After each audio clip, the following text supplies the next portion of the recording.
আসসালামু আলাইকুম গাইস। আসলে আমাদের যে ফেনী যাওয়ার কথা ছিল, তো আমরা একটু আগে একটা আপডেট জানতে পারলাম যে ওইখানে নাকি সেনাবাহিনীরা নাকি মানে রেড জোন দিয়ে দিছে। তো ওইখানে গেলে তো আর কি ওইখানে ঢুকতে দেয় না, মানে সেনাবাহিনীরা সবকিছু রাইখা দেয়, তারপর ওনারা বিতরণ করে। তো সেই কারণে আমরা প্লেসটা আমরা অন্য জায়গায় যাইতাছি।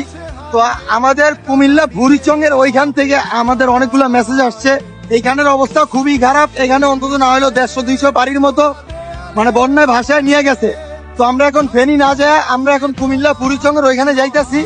তো ওইখানে যাওয়ার পর অবস্থা যদি খুবই খারাপ দেখা যায়, তো আমরা এই লটের বন্যার বিতরণটা কইরা আমরা চাঁদপুর যাওয়া দরকার পড়লে আমরা আরো বন্যার জন্য কিছু শুকনা খাবার আরো আমরা নিয়ে আসবো। তো আপাতত আমরা আর ফেনী যাইতাছি না। তো আর কি ফেনীর উদ্দেশ্যে যারা রওনা দিতেছেন, তো তারা কুমিল্লার দিকে অথবা নোয়াখালীর দিকে তাড়াতাড়ি রওনা হন।